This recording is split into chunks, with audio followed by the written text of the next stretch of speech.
ನಾವೊಂದು ಆರ್ಟಿಕಲ್ ಓದಿದ್ದೆ. ಆರ್ಟಿಕಲಾಗಿ ಏನಿತ್ತಂದರೆ, ಒಬ್ಬ ವ್ಯಕ್ತಿ ದೇವ್ರ ತಲೆ ಪ್ರಯಾಣ ಅಂತ ಒಂದು ಮಾರ್ಗದಲ್ಲಿ ಹೋಗ್ತಾನ. ಅಲ್ಲಿಗೆ ಹೋಗಿ ಬರ್ತಿರುವಾಗ ನೋಡ್ತಾನ, ಹೋಗ್ತಿರುವಾಗ ಹಿಂದೆ ತಿರುಗಿ ನೋಡಿದಾಗ ಇವನ ಹೆಜ್ಜೆ ಬಗಲಿಗೆ ದೇವ್ರ ಹೆಜ್ಜೆ, ಎರಡು ಜೊತೆ, ಇದೊಂದು ಜೊತೆ ದೇವ್ರದೊಂದು ಜೊತೆ, ಹಂಗೆ ನಡ್ಕೊಂತ ಹೋಗ್ತಾನೆ. ಹಂಗೆ ನೋಡ್ತಿದ್ದಾಗಲೇ ಹೆಜ್ಜೆಗಳು ಬರ್ತಾನೆ ಅದಾವ, ದೇವ್ರ ಆತನ ಬಗಲಿಗೆ ನಡೀತಾನೆ ಅದಾವ.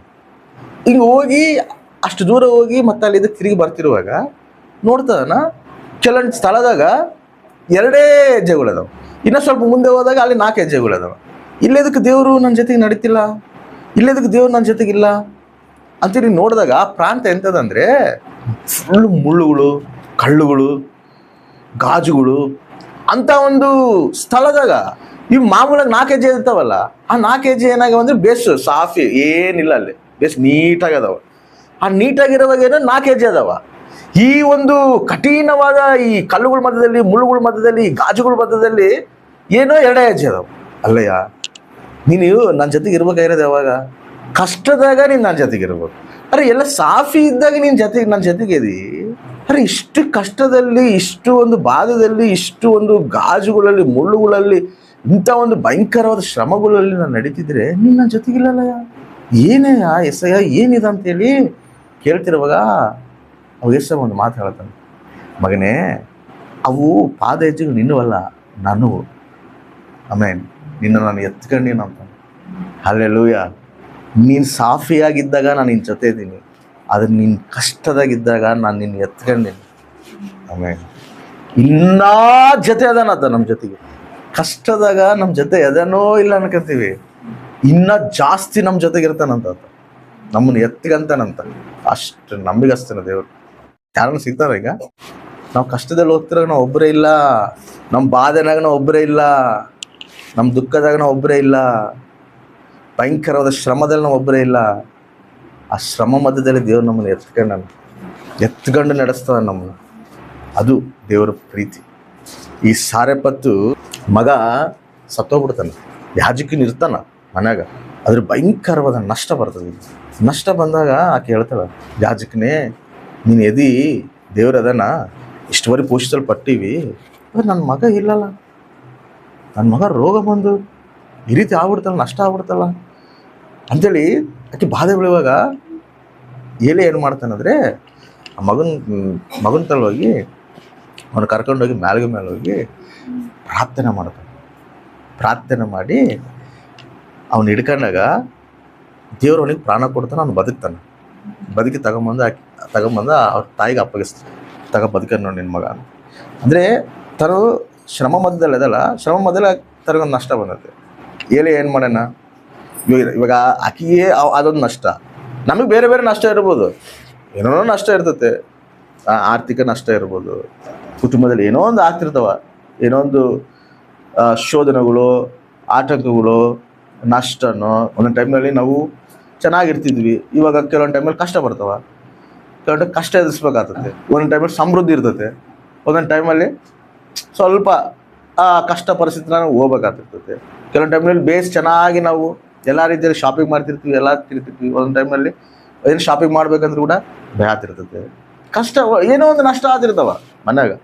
ಈ ಕಡೆ ಸಂಪಾದನೆ ಬರ್ತಿರ್ತೈತೆ, ಒಂದು ಕಡೆ ನಷ್ಟ ಆಗ್ತಿರ್ತದೆ. ಅವು ಹೆಂಗೆ ಅನಿಸುತ್ತೆ ಹೇಳು? ನಷ್ಟ ಆದಾಗ ಬಾಧೆ ಅನ್ನಿಸಿದಾಗ ಈ ಏಳೆ ಏನು ಮಾಡ್ತಾನೆ ಹೇಳು? ಪ್ರಾರ್ಥನೆ ಮಾಡ್ತಾನೆ. ಆಕಿನ ಮನೆಗೆ ನಷ್ಟ ಆಗತ್ತೆ, ನಷ್ಟ ಬರಗತ್ತೆ, ನಷ್ಟ ಆಗತ್ತೆ ಅಂತೇಳಿ ಏನೇ ಸುಮ್ಮನೆ ಇಲ್ಲ. ಏನೇ ಏನು ಮಾಡೋಗುತ್ತಾ? ಪ್ರಾರ್ಥನೆ ಮಾಡೋಣ, ಏನು ನಷ್ಟ ಆಗತ್ತೋ ಅದನ್ನು ಮತ್ತೆ ತಿರುಗಿ ಪಡ್ಕೊಂಡ. ಕೆಲವು ಟೈಮ್ನಲ್ಲಿ ಕುಟುಂಬದಲ್ಲಿ ನಷ್ಟ ಆಗತ್ತಂದ್ರೆ ಪ್ರಾರ್ಥನೆ ಮಾಡ್ಬೇಕು ನಾವು. ಪ್ರಾರ್ಥನೆ ಬಿಡಬಾರ್ದು. ನಮ್ಮ ಆಯುಧನೇ ಪ್ರಾರ್ಥನೆ ಮಾಡು. ನಿನಗೇನು ನಷ್ಟ ಆಗತ್ತೋ, ಏನು ನಷ್ಟ ಅನುಭವಿಸ್ತದೆಯೋ ಅದನ್ನು ಮತ್ತೆ ನಿನಗೆ ತಿರುಗಿ ದೇವರು ಕೊಡ್ತಾನೆ. ಪ್ರಾರ್ಥನೆ ನಮಗೆ ಆಯುಧ. ಬಟ್ ಆದರೆ ಬೇರೆ ಈಕಿನ ಮಗ ಏನದನಲ್ಲ ಅಂದರೆ ಬೈಬಲ್ ಆಗಿಲ್ಲ, ಬಟ್ ಬೈಬಲ್ ಪಂಡಿತರು ಕೆಲವೊಂದು ಬುಕ್ಸ್ನಾಗ ಏನಂತ ಹೇಳ್ತಾರಂದರೆ, ತನ್ನ ಮಗನ ಈಕೆ ಬದುಸ್ಕೊಂಡಿರೋಕ್ಕೆ ಕಾರಣ ಏನಪ್ಪ ಅಂಥೇಳಿ ನಾವು ಬೈಬಲಾಗಿ ಧ್ಯಾನ ಮಾಡೋದ್ರಿಗಿನ ಈಕಿ ಪರಿಚಯ ಮಾಡಲ್ಲ. ಯಾರಿಗೆ? ಸೇವಕನಿಗೆ ಪರಿಚಯ ಮಾಡಲ್ಲ. ಆ ಪರಿಚಯ ಮಾಡಿದ ಪ್ರತಿಫಲವಾಗಿ ಅವ್ನ ಮಗ ಇದಾದರೂ ಕೂಡ ಅಲ್ಲಿ ದೇವರು ಕಾರ್ಯ ಮಾಡೋದು.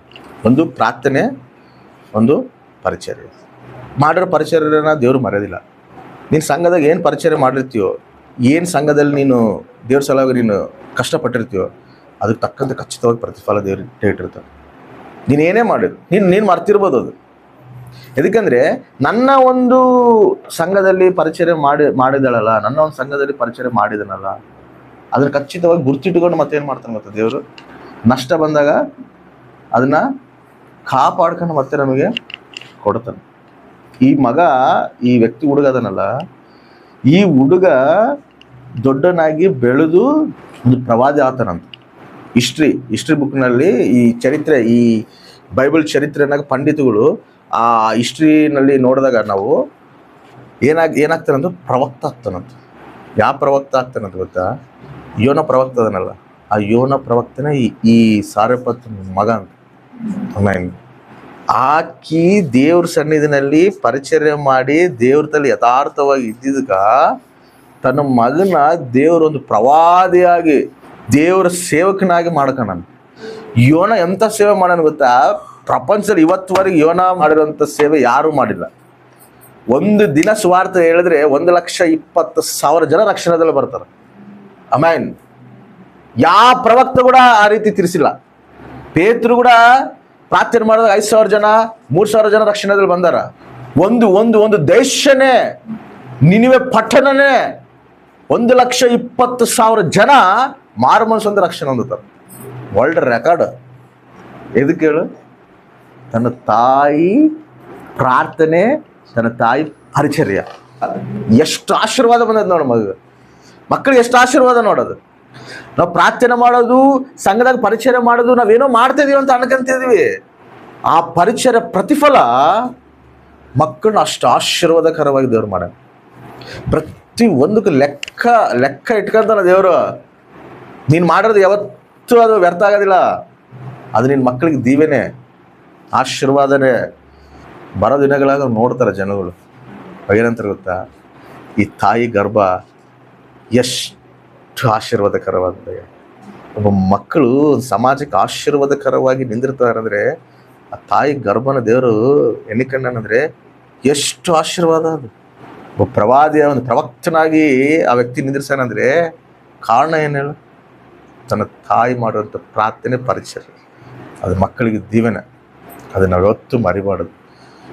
ಆ ರೀತಿ ನಾವು ಮಾಡಬೇಕು, ಪರಿಚಯ ಮಾಡಬೇಕು, ಕಷ್ಟದಲ್ಲಿ ಪ್ರಾರ್ಥನೆ ಮಾಡಬೇಕು, ಪ್ರತಿ ಮಾತಿಗೆ ವಿಧೇಯರಾಗಿರಬೇಕು. ಅಯ್ಯ ನೀನು ಎದೆಯ. ಸಮಸ್ಯೆಗಳು ದೊಡ್ಡವಲ್ಲ, ದೇವ್ರು ದೊಡ್ಡವನು. ಸಮಸ್ಯೆಗಳು ಸಣ್ಣವೇ, ನಮಗೆ ದೊಡ್ಡವಾಗಿ ತೋರಿಸ್ತಿರ್ತಾನೆ ಅಪವಾದ. ಆದರೆ ದೇವರು ದೊಡ್ಡವನು. ನೀನು ಒಂದು ಆಲೋಚನೆ ಮಾಡ್ತಿರ್ತೀವಿ, ನೀನು ಇಷ್ಟ ಆಶೀರ್ವಾದ ಆಲೋಚನೆ ಮಾಡ್ತಿರ್ತೀವಿ. ಆತನ ನಿನ್ನ ಮೇಲೆ ಉನ್ನತವಾದ ಆಲೋಚನೆ ಇರ್ತಾವೆ. ನಾವು ಸ್ವಲ್ಪ ಆಲೋಚನೆ ಮಾಡ್ತೀವಿ, ಆದರೆ ಆತನ ಆಲೋಚನೆಗಳು ಉನ್ನತವಾಗಿರ್ತಾವೆ. అల్పమైన వాటిని ఆశించును నా హృదయం, అధికమైన మేలును దాచి ఉంచి మంచితనం. అల్పమైన దానిని ఆశిస్తున్నారు. అయ్యా ನನಗೆ ಆಶೀರ್ವಾದಿಸಯ್ಯ, ನನ್ನ ಕುಟುಂಬನ ಆಶೀರ್ವದಿಸ, ನನ್ನ ಮಕ್ಕಳನ್ನ ಆಶೀರ್ವದಿಸಯ್ಯ. ಅಲ್ಪವಾಗಿ ನಾವು ಆಲೋಚನೆ ಮಾಡ್ತಿರ್ತೀವಿ. ಅಧಿಕ ಮೇಲನ್ನು ದೇವರು ದಾಚಿ ಇಟ್ಟನಂತ ನಮ್ಮ ಸರ್. ಅದಕ್ಕೆ ಹೇಳ್ತಾನೆ, ನನ್ನ ಆಲೋಚನೆ ನಿಮ್ಮ ಆಲೋಚನೆಗಳು ಆಕಾಶಕ್ಕೆ ಭೂಮಿಗಿರಷ್ಟು ವ್ಯತ್ಯಾಸ ಐತಿ. ಆಕಾಶಗಿರಷ್ಟು ವ್ಯತ್ಯಾಸ ಐತಂದ್ರೆ ಆತನ ಆಲೋಚನೆ ಇನ್ನೆಷ್ಟು ಉನ್ನತವಾಗುತ್ತೆ. ಈ ವಿಶ್ವನ ನೋಡ್ಕೊಂಬಾ ಅಂತೇಳಿ ಸೈಂಟಿಸ್ಟ್ಗಳು ಒಂದು ರಾಕೆಟನ್ನು ಕಳಿಸ್ಯಾರ. ನೋಡ್ಕೊಂಬರು ಈ ವಿಶ್ವ ಎಷ್ಟು ದೊಡ್ಡದೈತೆ ಅಂತೇಳಿ. ಕಲಿಸಿ 50 ವರ್ಷ ಆಗತ್ತೆ. ಹುಡುಕಾಗತ್ತೆ, ನೋಡಕತ್ತೆ, ಎಂಡಿಂಗ್ ಬರ್ತದೇನೋ, ಇದಕ್ಕೆ ಅಂತ್ಯ ಬರ್ತದೇನೋ ಅಂತೇಳಿ 50 ವರ್ಷ ಆದರೂ ಕೂಡ ಇದಕ್ಕೆ ಅಂತ್ಯನೇ ಸಿಗೋಲ್ದಂತ ಈ ವಿಶ್ವಕ್ಕೆ. ಲಾಸ್ಟಿಗೆ ಅವ್ರು ಏನು ಮಾಡ್ಬಿಟ್ರೆ ಗೊತ್ತಾ?